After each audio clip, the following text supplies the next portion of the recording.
Hey, it's JC1424 once again with another album review, and today we're going to be talking about the 2020 metal pop album I Disagree by Poppy, who used to just be a awkward, weird, unique YouTuber with a persona that was kind of computer or alien-like. She had the most white bleached hair and the whitest of skin, whiter than me. And that's actually why I'm wearing this shirt right here, because it's white and black, like the album cover and the album art and all that stuff. It's way too small, which is actually why I haven't washed it yet. So I can wear it specifically in this video. But eventually she started making like bubblegum pop in like 2017. And then she started experimenting with metal going into 2018.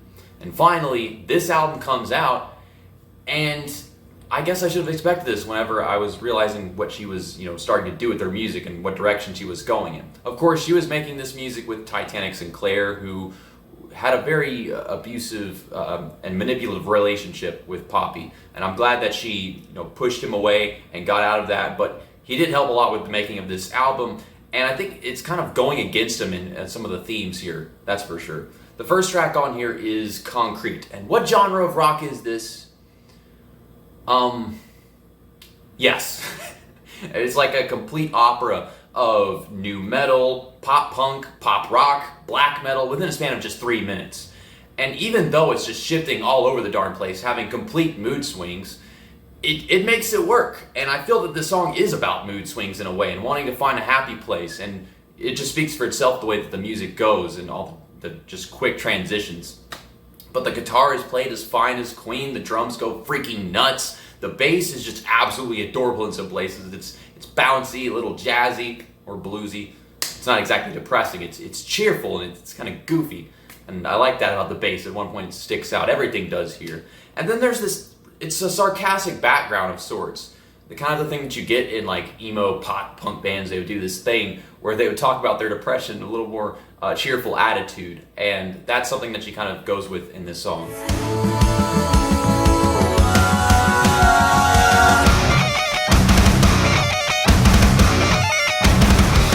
Second song on this album is I Disagree, which is of course the title track. It's a modern rap rock track with synthetic instrumentation that really sasses up the verses. And the guitar riff on this song is so fucking good! It's like early 2000s 311 levels of good with that damn riff. And then the chorus as well. I mean, it's funny that she's singing Burn It All Down, and I'm thinking of Down by 311. And that might play a part in why I bring them up, but still, it's still to that tier. Then you've got this bridge that really pulls me into a whole new dimension. And this is really an angry song about taking back the freedom to be and make what she wants. So the vocals in here, they're just bitching. Disagree, everything in your life is a tragedy.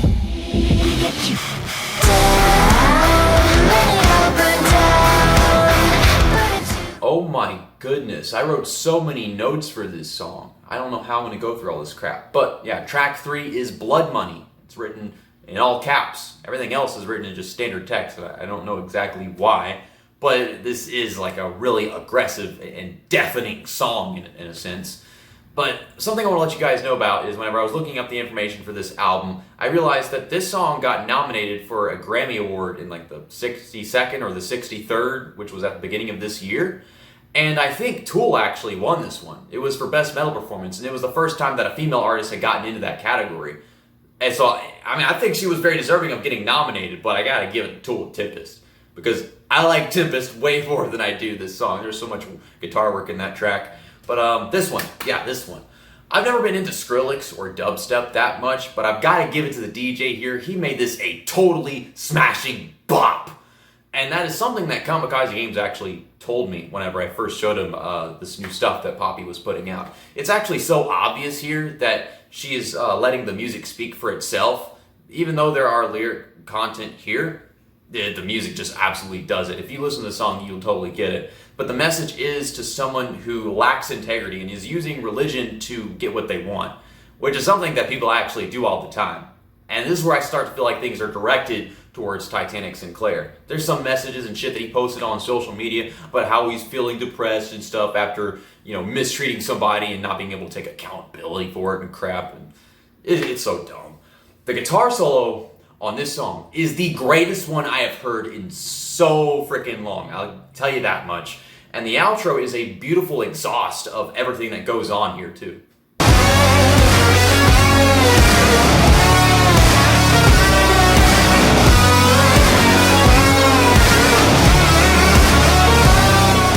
Song number 4 is Anything Like Me, and vocally the song isn't quite there with me, but I'll admit that it still fucks my brains out. Anyways, this one's got yet another brilliant guitar solo in it that feels something like what I would have heard from Muse, or Marilyn Manson rather. And it's about trying to part with, or better yet, slaughter her own patience and forgiveness as something that, really drags her down and lets others take advantage of her, just so that she can respect who she is. And it causes an appropriate conflict between silky relaxation and brutal stabbing. And it's a complete opposite, like polar opposite sounds in the song. And yet they fit together so perfectly with the theme of it, as I was just saying.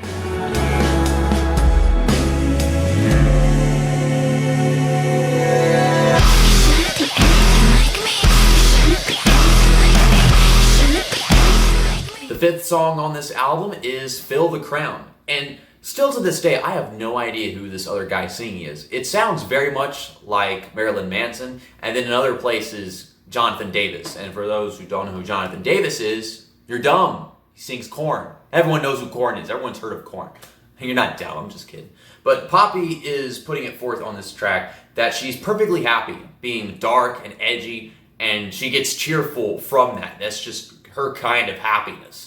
And I think a lot of goth people and emo people, they're the way they are because that's their comfort zone.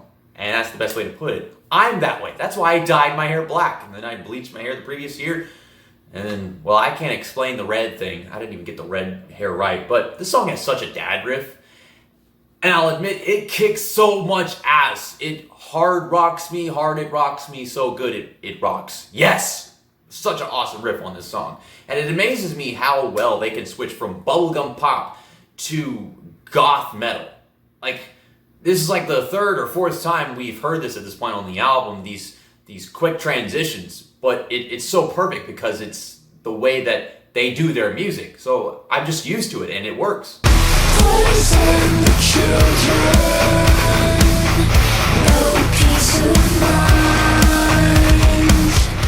Track 6 is Nothing I Need, and lyrically I want to say that this one is a very somber expression of contempt. Musically, the verses aren't carried too well in my opinion, but I will say that the chorus comes in and it's just freaking ear massage. The organ gets in there and it's just so satiating. After all the action in the first half, this actually feels kind of like an intermission. Even though they're singing and there's different stages to the song, verses, choruses, it feels like it. And I don't think that's too much of a bad thing. Even the drums take a chill pill on this track though. This one could lull me to sleep. I mean, it's not exactly a bad thing, but they need to keep my attention, and they probably will in the next song. Don't matter to me.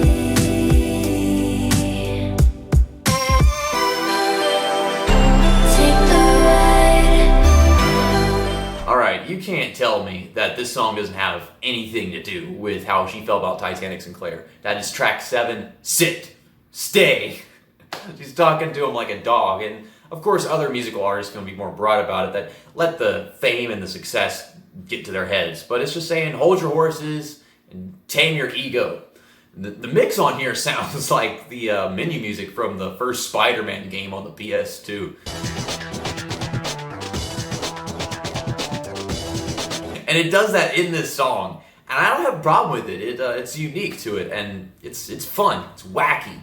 The percussion on here comes both artificial and organic, and it almost steals the show in my opinion. You have this ambience of mesmerizing piano in there, there's this intimidating synthesizer, and of course that one wacky guitar line. Welcome to the new storyline.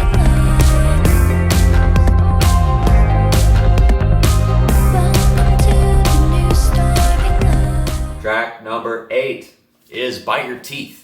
And at first, this is one all-out metal jam, similar to that of older stuff. by Avenged Sevenfold.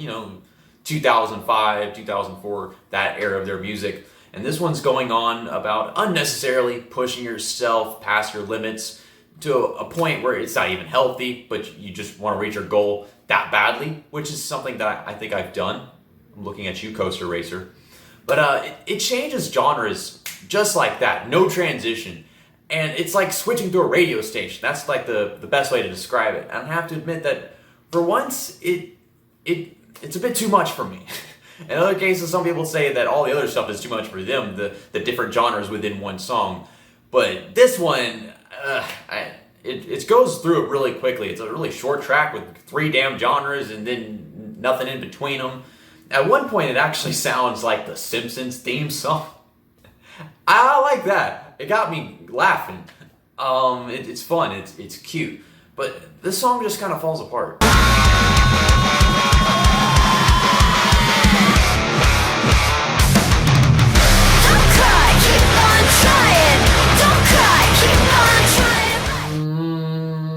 Track 9 is Sick of the Sun. And when I first heard this, oh my god, therapy. This whole song is just therapeutic. That's the best way to describe it. But I get the sensation of a breezy day in the tropics, kind of like Ocean Eyes, the album by Owl City from 2009. It was the one that had fireflies, but the whole thing just has the feeling that you kind of get from this. And it's got this lo-fi percussion, a watery background, and along with her delicate vocals, it's just so tender, and that's what makes it so therapeutic. She really just wants a break from the world around her, and to find a place where her mind won't be so tense anymore. Sound-wise, it actually ties in very well to the song that comes after this and ends the album. Wanted to go away. I just wanna float away. Can someone turn the lights down? Yes, someone shut the lights out. Track 10 is the final song on this album, and that is Don't Go Outside. It's the longest one, but it's got good reason to be. While this was initially a message suiting to her needs, we kind of all needed it in the end. With all the stuff that was going on in the world shortly after the release of this album, I got laid off from work and I bought this album with my tax return and a bunch of other CDs because I like collecting CDs and my favorite albums. So I put it in the portable CD player, and then one night after getting laid off, I went for a walk. And that was just a very euphoric experience. It made me feel a lot better. This album had that effect on me. And it always does. It sounds great in headphones, sounds great in a car stereo. So I definitely recommend those two right there. But it starts off with an ominous acoustic guitar line. And then it's joined by haunting lyrics and vocal delivery. The instrumentation just comes in one piece at a time, whether it be violin, drums, or the crashing in of this filthy set of guitar chords.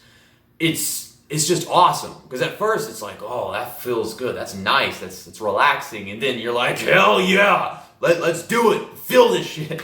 And then with one final naughty guitar solo for the album, it lets it transition into a flawless melody of all the themes we've had across this album. And then it's ended by none other than a triangle. Ding, it's like a freaking cherry on top. My final score for the 2020 album I Disagree by Poppy is a 96%, which is not an A+. I think it falls short like a couple points of actually hitting there, but it is an A. And I feel proud to say that this album is an A. I knew it was the first time I listened to it. This was an A album. I was thinking it might be an A+, but I gotta admit that in some cases, I felt like she was kind of overdoing it, or the producer of the music was pushing a little too far on some songs. Like the one I just talked about, Bite Your Teeth. Like that one, it's got to be my least favorite track on the album, because it's too short. It's just jumping from one place to another, and I get what they were trying to do. It didn't work well with me. And there were a few other situations where they did that. And then there was another where Nothing I Need, where it felt kind of underdone in my opinion in the verses and the music behind it. But that's about all I have to say about this album. My favorite album of 2020, 96%, an A. That's pretty high for a favorite album, and you know that much. Well, thanks for watching and listening to me talk about this new album by Poppy. I'm excited for whatever she does next, even if it is, not what I like. the musicianship behind these guys, it's really there. They are amazing. They've done a great job bringing back some sounds that I haven't heard in a long time in music. So see you next time. That's that, and album review over.